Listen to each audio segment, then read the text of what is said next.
Hello, everyone. Welcome to a bonus episode of Question Everything. This week, we're unpacking Robin and Steve Boehler's new book, It's Not About You, the prospect-friendly pitch. On this episode, you'll learn the 5 slides that all successful pitches have, how most agencies lose the pitch before it even starts, the delicate art of scope negotiations, and Steve and Robin's new business predictions for 2026. Spoiler alert, there's good news on the horizon, especially if you're an indie agency. If you're ready to reinvent your agency's new business engine, this episode is for you. But remember, it's not about you. Let's get started.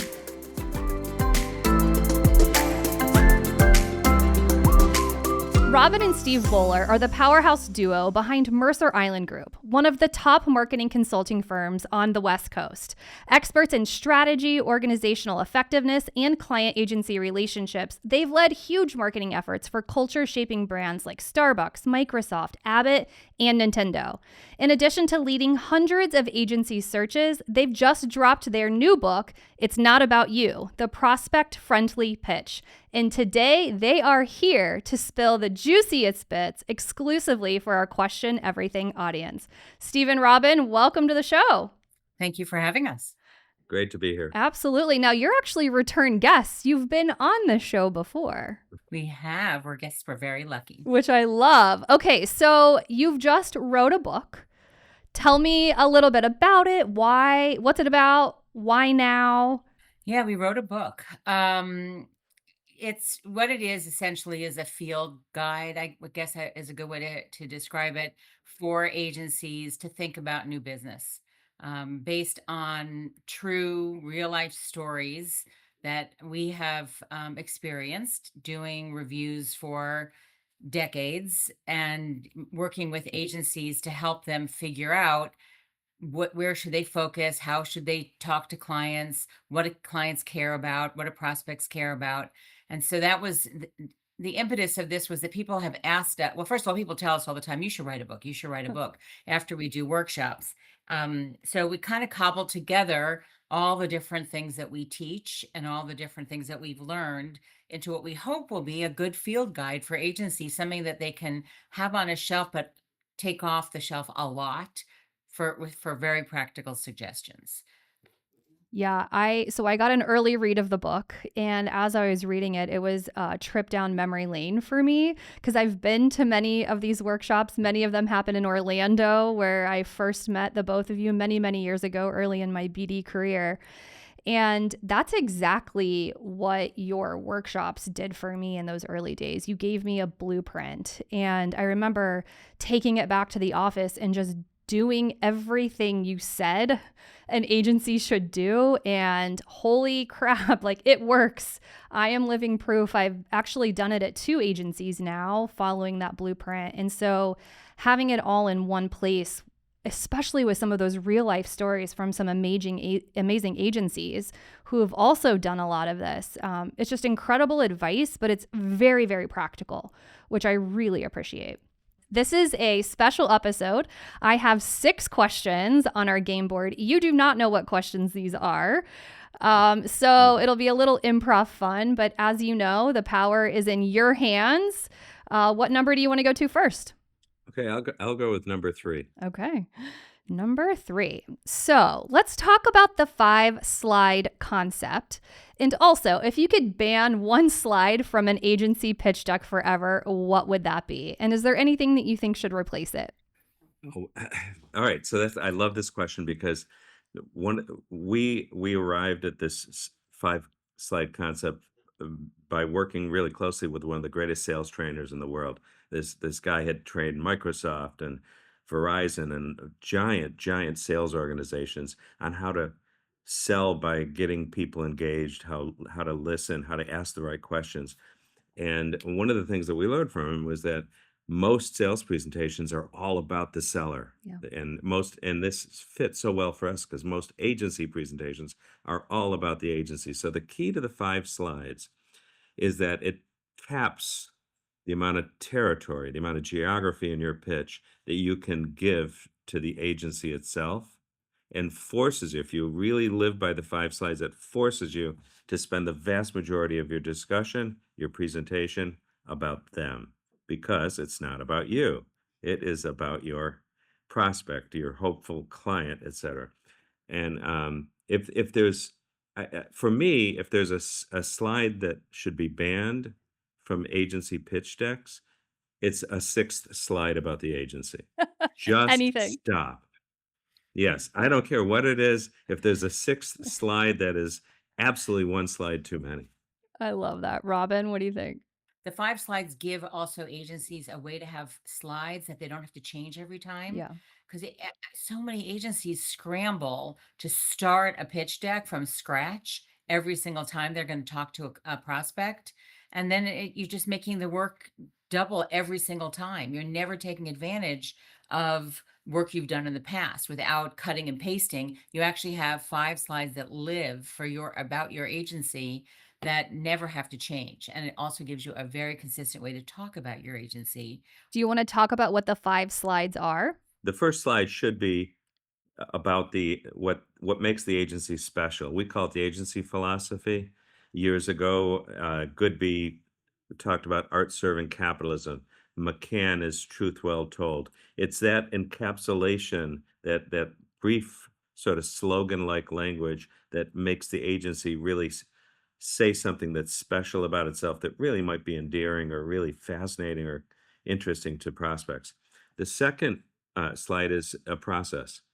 It is whatever the agency process is. It should be simple, 3 to 5 steps, and it should be able to show how an agency gets from the business challenge, always the business issue, to some fabulous conclusion, but in agency sort of language that links back somehow gracefully to whatever that philosophy statement is. The third slide is it sort of explains in some creative way what it's like to work with the agency, so that you sound really interesting as people. You sound like you're the kind of folks that the client would want to work with. And the last two slides are pretty straightforward. It's a logo slide, right? This is Mhm. all those great clients and past clients that you've had that makes it look like you're really a fabulous agency, and a nice simple capabilities slide, and that's it. Yeah. So what many agencies do is they start with those 5 slides, which is for a client who's looking at 4 presentations in a day or over 2 days, Charlie Brown's teacher talking. They're not listening to you then. You don't bond with people over your solutions without any context with their problems. You bond with them over their problems. Yeah. So we recommend that you start out any pitch that you're going to give talking about the client. Just if we're talking about a creative pitch as an example, since that would be irrelevant to curiosity, could be media, but let's talk about a creative pitch in this case. You're going to develop a strategy, a strategic approach, and you're going to have an insight. We hope a really nice, really juicy insight that helps set the client apart in a way that really meets the needs of the consumer, and is true to the brand. And you're going to share that insight after you show all the research that you did to get to that insight. And then you're going to pause before you share the juicy creative, the really fabulous on strategy creative. You're going to pause and you're going to say, before we share our solutions, our creative, we'd like to put that in context for you because we know you have choices. You can, obviously, there are other agencies that are interested in this business. We want to make sure that you understand the context within which we develop this work. Then you share your 5 slides, you come back, you reshare your insight, and onwards you go with the great work that you're going to share. It sounds so easy when you say it like that, but I will say, like, as an agency owner and someone who's done this, like, getting it to 5 slides, like, your natural instinct is, well, no, I have to tell more. I have to tell more. So that editing process is absolutely critical. And then where you Now remember that in this case, we're talking about when you're in the room, yeah, right? So they already know who you are, exactly. or else you wouldn't be in the room. Yeah. So you don't have to tell them again. They don't need to know all They the already awards you've won and you've probably already submitted that in a written that's presentation. right. So they already know, and if it was important to them, they noticed, and if it wasn't, they didn't. But now we're talking about them. That's right. That's right. It's a really good advice. And as you're rehearsing your presentations, my suggestion is trying this and like inserting that small window of time that you're dedicating to talk about your agency a little bit closer to the middle after the strategy, but before the creative. It's a nice teaser too. I think you've got them waiting for the creative. They're so excited to see that part. And so that little pause and breath, it's almost a bit of an intermission. But they're really leaned in at that moment as well. I've noticed. All right, awesome. Let's go back to the game board. All right, let's choose 6. 6. So we have a shared passion for questions. I think you guys have a great philosophy on question asking. Tell the listeners, what's the secret to really killing that Q&A session? This is a good question. The Q&A session, which often feels like a throwaway to agencies, is not a throwaway. If you get time to talk to the client and you're not just submitting questions via email, this is a chance to develop some chemistry and to kind of share and show how strategic you are. So the secret to killing the Q&A is to ask questions about their business. Ask questions about how they think. Ask questions about what strategically matters to them. Don't ask logistical questions about the pitch. Stay high level, but with enough detail for it to be useful to you. So think about the question and answer session as a way to prove your own credibility. You have to have done research before you get to the Q&A. Don't ask questions you can easily find online. Ask questions around what are your plans for development of new stores would be a much better question. I see that you have 120 stores. Are you thinking of expanding into more territory in the next year or two? That would be a better question than how many stores do you have and how many you're going to open. So try to make those questions more juicy that show that you've done your homework before you get there.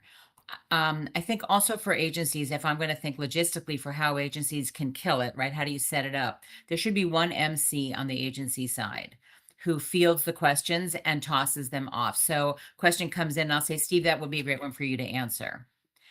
Some agencies do a very good job of dividing their questions up in advance by discipline. So Ashley's going to go first, and she's going to ask questions about the business itself and some strategic questions. And then Steve's going to ask some questions about measurement, et cetera, et cetera. That can also work too. Just be very diligent, very organized, and make sure that you come in and keep track of your time so that you don't spend all your time up front because you had 200 questions to bring and you never got to the questions at the bottom of the list, which actually were really important to ask too. Yeah, I think that's good advice. You also offer up a framework in the book that's above and beyond the Q&A and really thinking about pre-Q&A questions and what can you submit to the consultant or if you're working directly with the brand, and then what is going to be best for that face-to-face Q&A, and then post Q&A as you're leading into the tissue, following the tissue if you advance to the finals. I remember one time you told me in a pitch that we were successful in that we were the only agency to ask questions as it got close to that final presentation. And that was so shocking to me. Yeah, there are a lot of agencies don't ask. So there are a couple of really important points within the process where I'm kind of surprised agencies don't take more advantage of question asking, especially when you've got a consultant running the pitch. So first of all, when you get that RFP request, the very first request, I can tell you that we've just launched a couple of reviews, and of 10 agencies receiving an RFP, maybe 2 asked questions, said, hey, can we hop on the phone? We've got a few questions. 2, that means 8 did not. So if you don't have any, I'm going to wonder why you don't have any questions about it. And if you don't ask them, I'm going to wonder, why didn't you think that we could help you? That's right. That's what we're here for. We're here to help the client make the best decision, which means we want the agencies to show their very best. The other time that is really shocking to me that agencies don't ask questions is what you just mentioned, Ashley. And that is after that tissue session, after you've had a chance to meet with the client, even if we've given you feedback, now you're getting down to the wire and you're about to show up. And I'm sure you're reaching many forks in the road. Should we go left? Should we go right? Should we do this? Should we do that? Why don't you ask for help? Ask for feedback. Check in with the consultant and say, hey, we're debating whether we should lean in heavily on AI or just mention it as a tool we use as we talk about this one thing. We just had a consultant, an agency that did that, and it was really smart. And I think it made a big difference in what he submitted.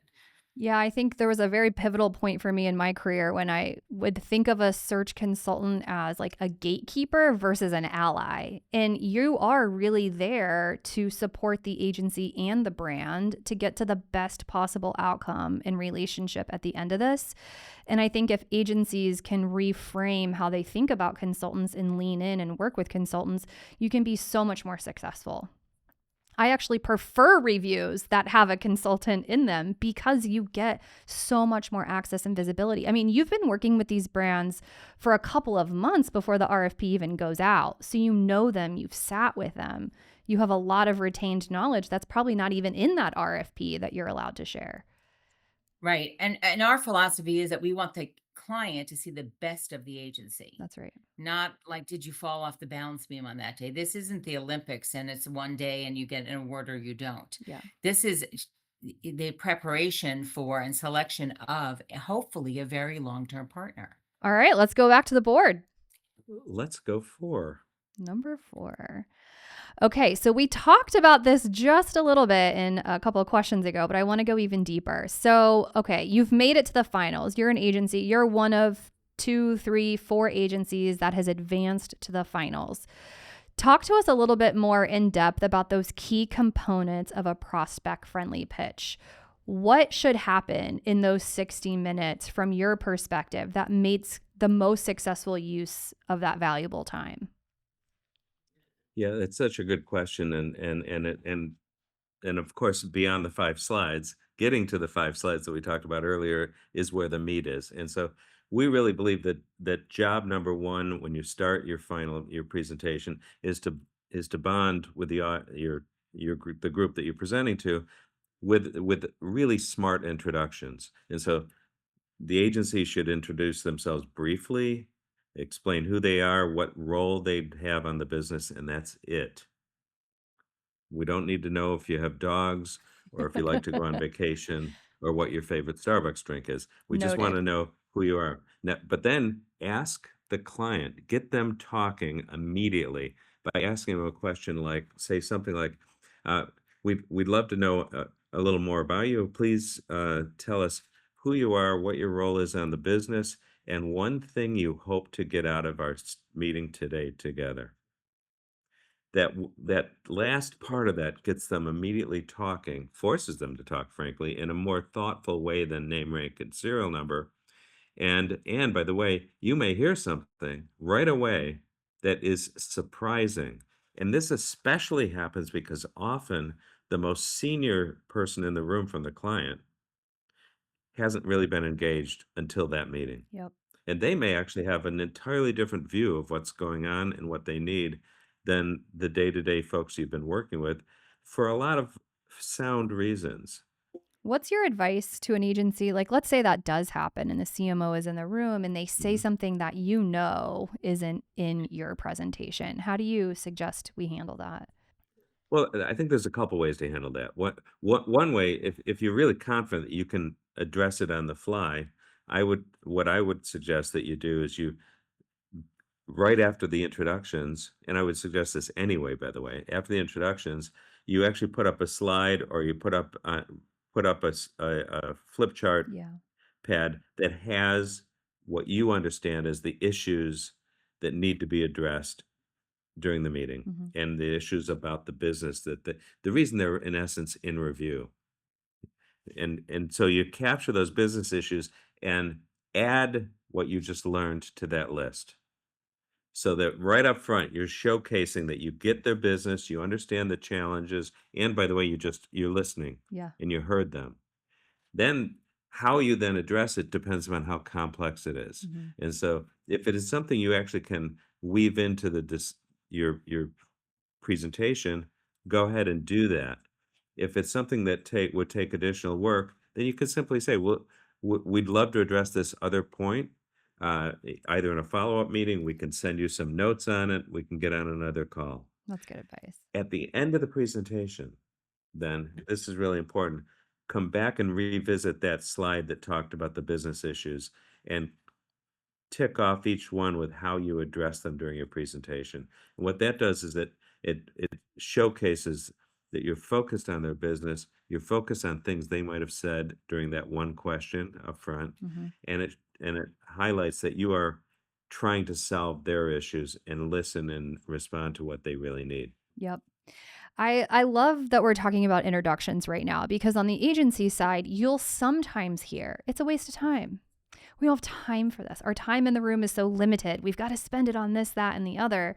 And I think what you're bringing is you need to make time for it because it's really important. It's a chemistry moment, it's a bonding moment, and more importantly, it's your moment to prove you know the business problem better than any other agency that comes in here.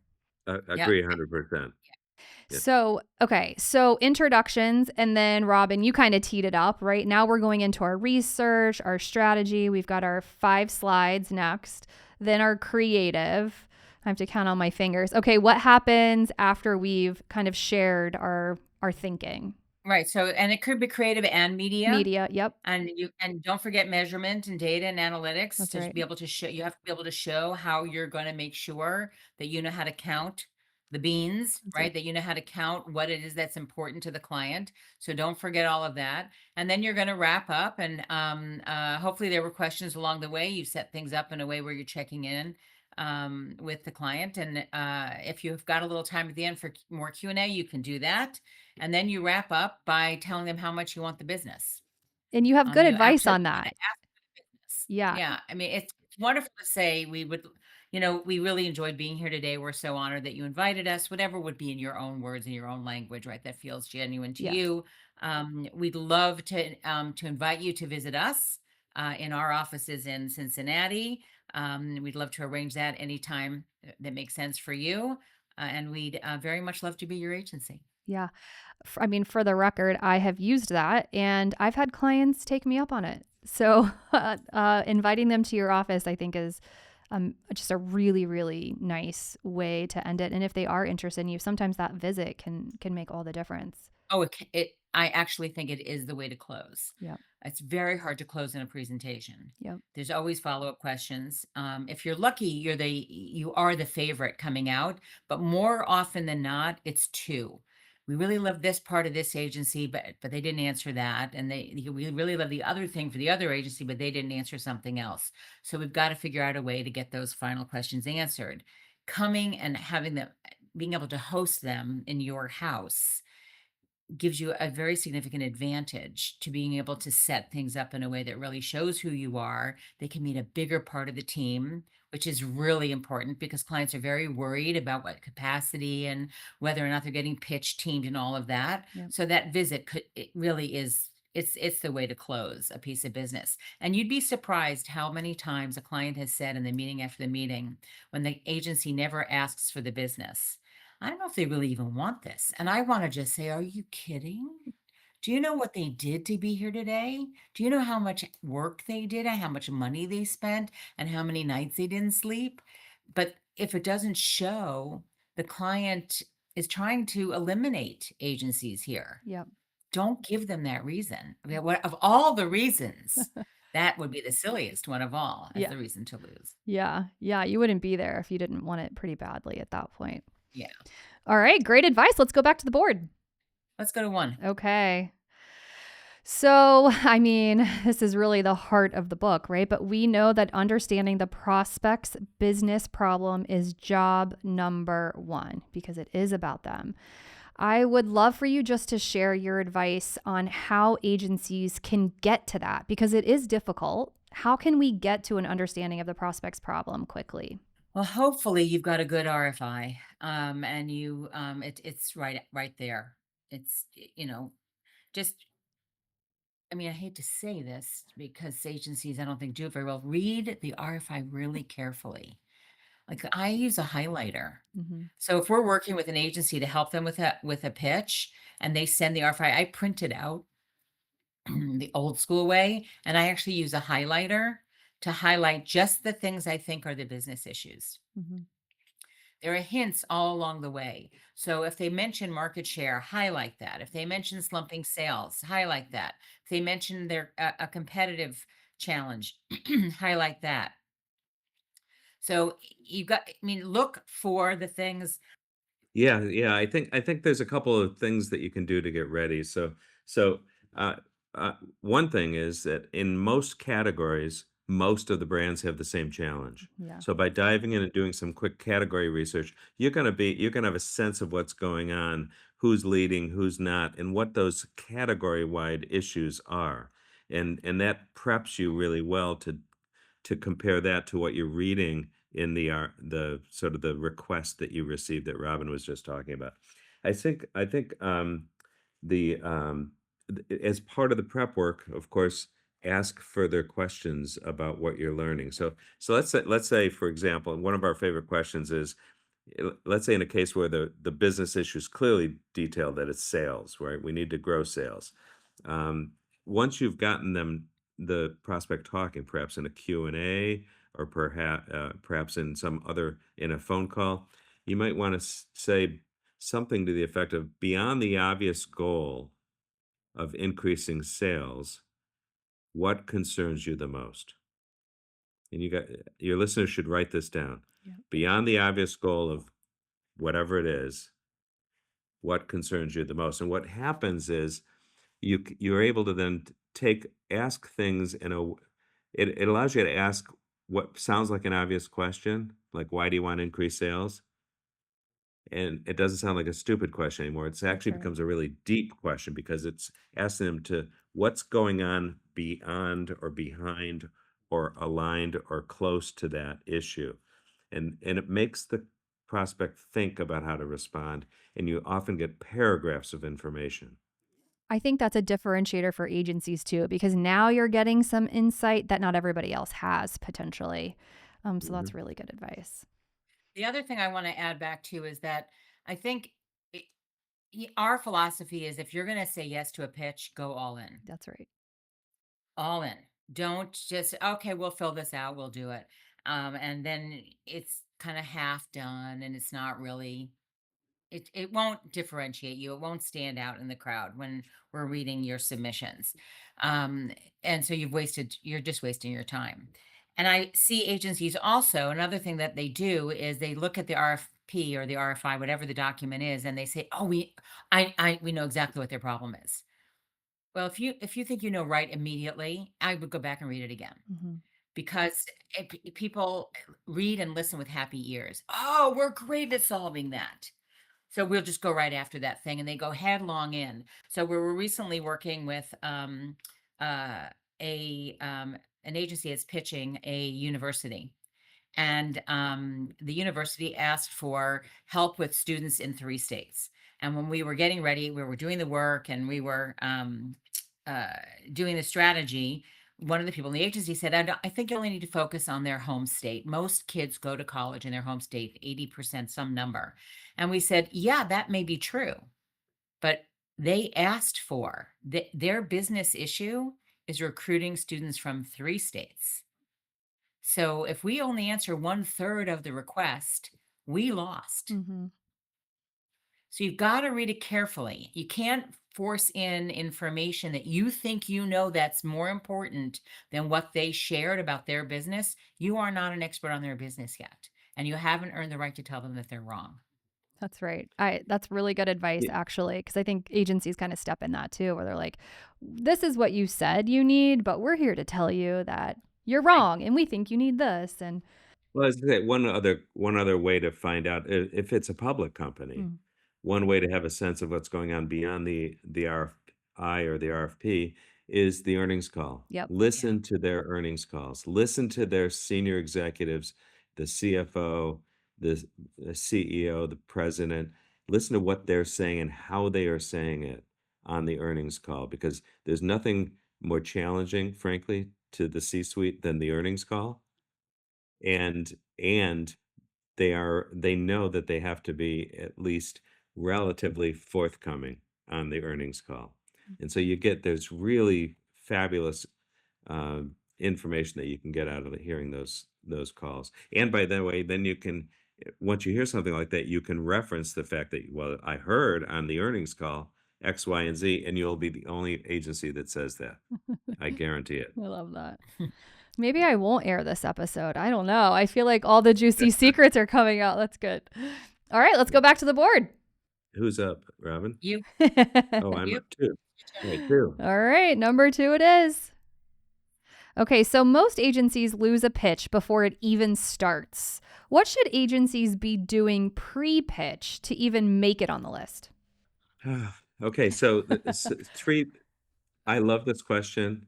We talk a lot about this. You need to be ready, you need to be memorable, and you need to be findable. And each one of those is a lot of work, but the readiness is stuff like you have to be positioned. You have to have a sound frame of reference so people know what kind of agency you are.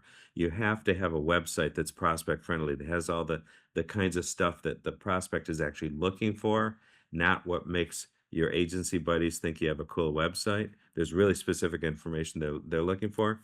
Um, and with that stuff in place, then you have to elevate your ability to be memorable in the marketplace. Mhm. Do what the curiosity folks do. Do what the mischief folks do, but find a way to make those things ownable to your own agency and lean into the areas where you really have a right to sort of showcase the agency. And so you need to be able to you need to be out there somehow, Yep. whether it's the king or queen of conferences or you may want to do something like Edelman does, have their annual trust barometer research, which funnels and fuels all of their marketing. But you need a way to build memorability for your agency, and you need to do it in a way that is helpful to the listener because they don't want to hear you talk about the agency when they're not looking for an agency, and almost all the time, they're not looking for an agency. So you have to find a way in your strategy with your content and your appearances to be interesting enough and helpful to them that they'll pay attention so that in that right moment, sometime down their line, they'll remember, oh, those folks at Curiosity talked about this. They're experts. We should call them. Mhm. And then that third piece is findability, which means that you have to be really good at all the content that gets out into the universe. You have to be early on in the new AI approaches to schematically designing your website and your content, et cetera, so that you're better found, et cetera, et cetera. But those 3 points help separate, frankly, most agencies are terrible at all 3. That's They're right. not ready once they're found, they're not memorable, and it's hard to find them. Yep. And in a world where there's thousands and thousands of agencies and clients have very low unaided awareness of agency names, being able to be ready, be memorable, be findable separates you from the pack and increases dramatically the chances that you're going to get more opportunities. That's great. And the book dives into each of those in really great detail. So I highly suggest reading those sections. And for anyone listening, I get a lot of compliments on our website. Very frequently, people will say, "We love Curiosity's website. How do you do it?" Well, you guys have a website framework, and that's literally what we Right. followed. I took that, we had a brief and all of that, but I took that to the dev team and the design team and said, "This is what's important. We're building this not for ourselves, we're building it for prospects and search consultants first. And this is the type of information that they're looking for. Yes, it can be beautiful, but it's got to serve these purposes." And I think if you just kind of reframe your mindset, your website, I look at it, that's my storefront. That's the first place likely, you're going to go, brands are going to go. And so it has to do a lot of work very quickly because they're not going to spend all day there either. No, you want them to stay, all Yeah. right? You want them to get there and stay. So the advice that we give in the book, I mean, it ranges from, as you said, a checklist for what your website should look like, all the way through to how do you develop content that's on brand, which means that you've got to have an agency philosophy. You've got to do all the work to make sure that you know who you are as an agency, what kind of agency you are, what we call in the book the frame of reference, Mhm. what kind of agency you are, and then how you stand out in the marketplace. What is your agency's unique, special, or differentiated, maybe is a better way, distinctive way of talking about yourself. All right. Great advice. We're going to clear this board. If that's okay. Okay, yeah. Well, I think we've got enough time to do it. So, let's clear the board. Let's see the final question. All right. No one likes to talk about money. So, would love your tips for making scope conversations less uncomfortable. What a good way to end, right? I I don't think the scope conversation should be uncomfortable at all. So the scope conversation is the way that you confirm what the work is that's expected from the client by the client. That's what agencies should be thinking about the scope as a gift from the client. If a scope is done well, the client tells you what they actually are needing and wanting. And I know it doesn't always happen. We work with clients to get to good scopes so agencies can cost them properly. It really helps you understand how much staff you're going to need, how many hours you're going to need for folks, how long things are going to take, which ultimately translates into how we think we can put together the best value package for our client with a cost structure that gives us a chance to earn money, which you should be able to do, right? Have a profit and also deliver a great value to our client. So if agencies can flip the way they're thinking about those scopes as rather than it being the razor's edge that's sharp and can hurt you, it's the razor's edge that you can use to make sure that you're really delivering exactly what the client is expecting. And that scope, if it's not clear, it's your job to get clarity Mhm. as a client, as a prospect. So when you're pitching a piece of business, if the scope feels unclear and you're feeling like it's a shot in the dark, ask clarity questions. Get as much clarity as you need to be able to put your scope together, and then make sure that when you bring forward your proposal, you don't just have your line items and your prices and you hand it in and say, okay, here it is, and here's our bottom line. You frame it in a way that says, we're so excited to get to do this work for you because we know this is the work that's going to solve. Remember those problems we talked about earlier on? This is tie the work back, tie the scope back, tie the cost of the engagement back to the resolution of the problems that they have. You'll spend this much to get this much, right? Now, it's hard to quantify, and you're going to get this much of an increase in sales, but we anticipate that we'll have a sales lift. Even you might even be able to do the math on what kind of sales lift you think they'll get. But you've got to tie it to business results. And that becomes then a much less awkward conversation and a much more compelling kind of partnership agreement. And think of your scope of work as your partnership agreement up front in terms of what you're going to deliver in order to get to the solutions that the client needs to be able to keep their job, get their promotion, get their bonus, whatever it is that matters to them. I mean, you nailed it.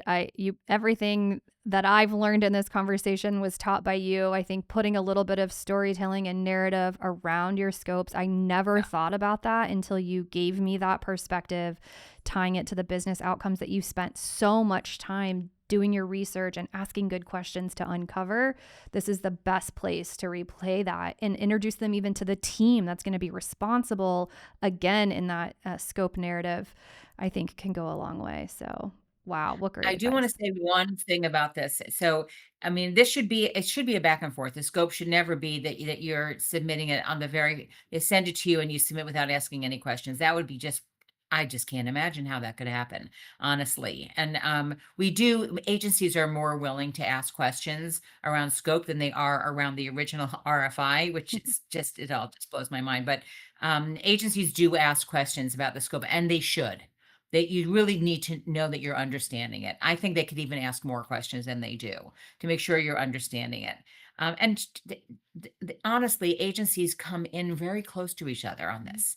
The first round of a scope is really just to see if we have any outliers.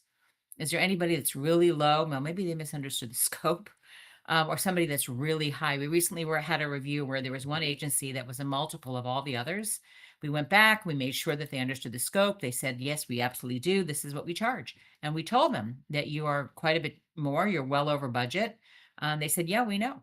Mm. And the client decided at that point that it wasn't worth them coming to present because there was no way that they could come to an agreement around scope, which Mhm. is great to know before you make the trip Yeah. to go and pitch a piece of business that you cannot win because you're too expensive.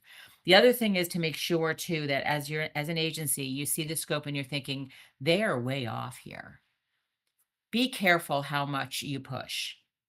That you don't know enough about their business yet, and you haven't earned the right to tell them that they're thinking about everything wrong. You can ask questions about how much flexibility there is on things, but I wouldn't flat out. We did have an agency we worked with that did a pitch, and they didn't think there was enough money in there at all to get to the goals that they wanted. It was a media pitch, and we told the agency, do not say that in the pitch. It will turn them off. They don't have more money. They're not going to find more money, and what you're basically telling them is we can't do the job. And they didn't listen to us, and it was a mistake. Mm, It was a mistake. yeah. I don't know if it's the reason they didn't win, but I sure know it didn't help. Yeah. Yeah. In other words, knowing that there wasn't gonna be additional budget, they probably should have pulled out if they didn't think they could meet the need. Yeah, that makes sense. All right, my friends, that was incredible. What a good look at the new book. Steve, when is the book coming out? Give us the details. Where can we find Yeah, it? you can pre-order it on any of the major websites now, like Amazon. The actual launch is January 20th, and we're looking forward to it. Awesome. Now, I can't let you guys leave without a little this or that. So we love to end our podcast here. This is rapid fire. You both can answer at the same time if you want, but just to give our listeners a little deeper view into who you all are. So are you ready? Yep. All right, let's go. Okay, a best-in-class website or best-in-class social for an agency? Website. Yep. Okay, but all right, next one is pitch theater or just cut to the chase? Address their business issue. Pitch theater. Pitch theater. I'm team theater too. All right, strategy or spec creative? Which is more important? Yep. Strategy for, and then you have to do the spec, and it better be on strategy. Yeah, what she said. That's right. All right, stand up or sit down when presenting? I'd love to answer this, but Robin likes to answer this one. Stand up. Please stand up. Please stand up. Energy. Energy, energy. Yeah. I knew you'd say that. All right, next one. So the Space Needle or Cinderella's Castle? Well, Space Needle's in Seattle, and Seattle's the best place in the world, so I have to go with the Space Needle. All right. I've been to Cinderella's Castle more recently, however. We love them both. If you're going to go on a trip, Cinderella's Castle is very special. All right, last one. I gotta know. Writing a book or leading a workshop? Oh, God, it's easy.